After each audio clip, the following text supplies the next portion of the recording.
Hi, I'm John McDonald. I'm the art critic for the Sydney Morning Herald, and we're here at the new Sydney Modern project. When people arrive at Sydney Modern, this is the first thing they'll see. This is the Welcome Plaza, and they're going to be greeted by three monumental sculptures by New Zealand artist Francis Pritchard. I think a lot of people are going to take very different thoughts from these works. I'm going to be curious to see what sort of responses they get as the time wears on. We're in the building, and it makes an instant, rather dazzling first impression. First thing you see on the right-hand side, the first proper gallery you see, is the Urabana Gallery. Urabana was previously a little dungeon space over in the Art Gallery of New South Wales old building. Now, quite rightly, they've moved this gallery up to the top floor because Aboriginal art, Indigenous Torres Strait Islander art is the thing that most people want to see, and for many, many years it's the thing that overseas visitors have always wanted to see first. What we're effectively getting in the Urabana Gallery is like a great big sampler of the Art Gallery of New South Wales Indigenous collection. G'day Liam, g'day the Prince. That fellow back there, John Prince Sidden, is one of the most amazing artists in Australia. He's completely out there. In most galleries you come in on the ground level and you go up. At Sydney Modern you go down. So instead of level 1, it's level -1. The first major exhibition space is Making Worlds. First thing you see, big coloured windows by Ugo Rondinoni, which of course are part of the John Caldor bequest. One of the ideas behind the Sydney Modern hang and the arrangement of works is to put Australian art together with international art. I mean, I can't really find too many logical associations between these works, but I see they're like elective affinities. A more conventional museum space, everything relates because all the works are of a certain place or a certain time, a certain period. But here, it's very much mixed up. As you can see, it's not just a question of any one thing. We've got works which come from an Islamic art tradition, we've got Aboriginal works, we've got the moon jars, the Bonchangas photographed, which are some of the great Korean treasures, and an Anish Kapoor in the corner. One of the curious features is that Anish Kapoor, who is, I should imagine, far and away the biggest name artist in this room, or in this whole suite of rooms, is sort of put in the corner almost like a bit of an afterthought, rather than somebody who's given a great big prominence. Great big work by Rena Callett. Her husband Jiddish is in the other gallery. They are the power couple of Indian art.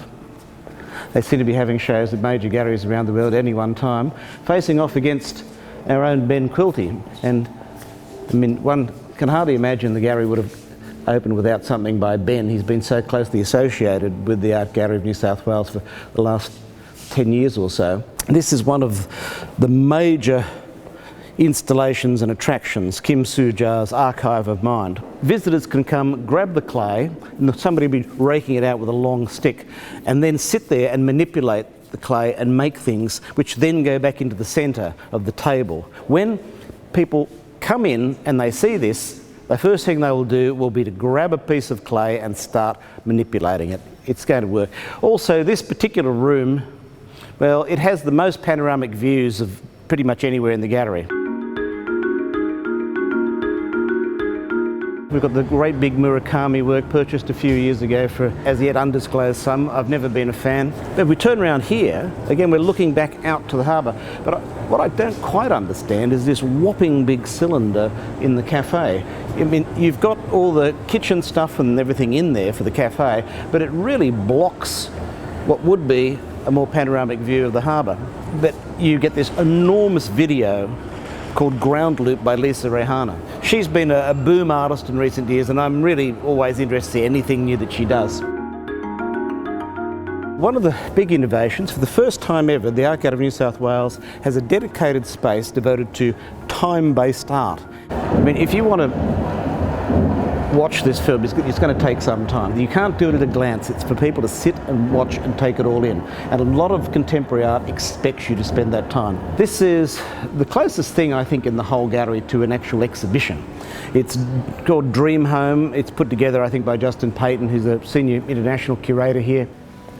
This artist, this is a bit of a showstopper. I'm sure of all the works in the gallery, people are going to be talking about this one as much as any, which is a work by an American artist called Samara Golden. When you get up close, you'll see that it's a relatively small area, but it's all done with mirrors to create the impression of infinite space. The impression it gives is monumental. It's as though you've opened up an entire space inside the gallery itself. All the pattern recognition that's going on between your ears is telling you this is a great big tall building, an infinite space stretching off into the distance, stretching down into somewhere you can't even see where it finishes. It makes you feel like you're on a balcony somewhere in the middle of a big metropolis. Then you suddenly turn around a corner and then you've got this huge space for this Michael Parakofi house, which is painted with a tricky kind of paint that apparently changes depending on what kind of light you put on it.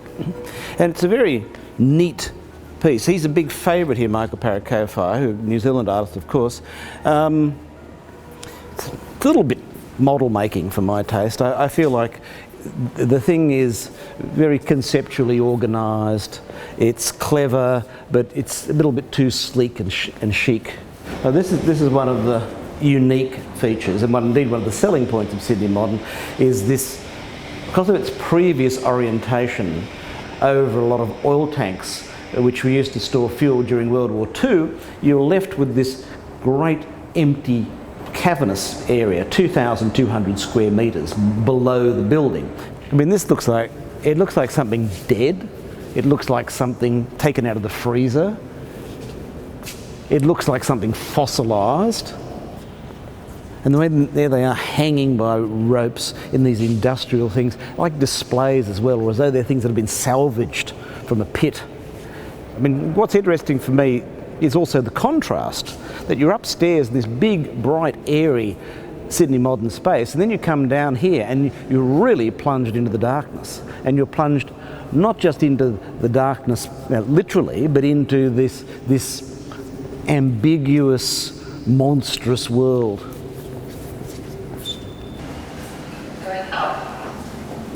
Nice lift. Of all the major commissions, this may turn out to be one of the most successful. It's certainly not the biggest, it's not the most spectacular, it's not the most eye-catching, but it's something that people are going to respond to very positively. Li Mingwei is a very interesting artist. He's all over the world, Taiwan, USA, France. It's really a shrine. You have this Buddha, which was specially purchased and has since been taken down to the temple near Wollongong to be consecrated. The acoustics are remarkable in this building. It's really like a completely different experience to most of the gallery. A lot of the gallery is like a cacophony. There's so much going on there. There are works crammed on all the walls. And you come in here and it's nothing. It's silent. It's meditative. Of course, now as it goes on, you're going to find this meditative space is full of about 100 people at a time. The scale of art is really part of what it's all about. You can stand in front of a very small piece for a long time and find hidden depths in it, and then you can see some huge piece and in 10 seconds you feel as though you've exhausted its possibilities. These exhibitions are learning experiences. It's been done time and time again, asking people what they want to get from a gallery experience, and they want to learn something, want to educate themselves. Sydney Modern to me is very high on entertainment, high on spectacle, but at the moment a little low on the learning value. So these are areas that have to be developed, and I think will be developed in time. And it's really down to how well the gallery can do that and how much the gallery can face these challenges which inevitably will arise, and indeed how self-critical they can be. If they can step back and say, oh, and stop saying, isn't it wonderful, isn't it great, isn't it brilliant, we're the best in the world. Well, no, you've got to step back and say, that's so far so good, or that's great, but what do we do next, and how do we improve upon this, and how do we genuinely make this a place that connects with the vast population of Sydney?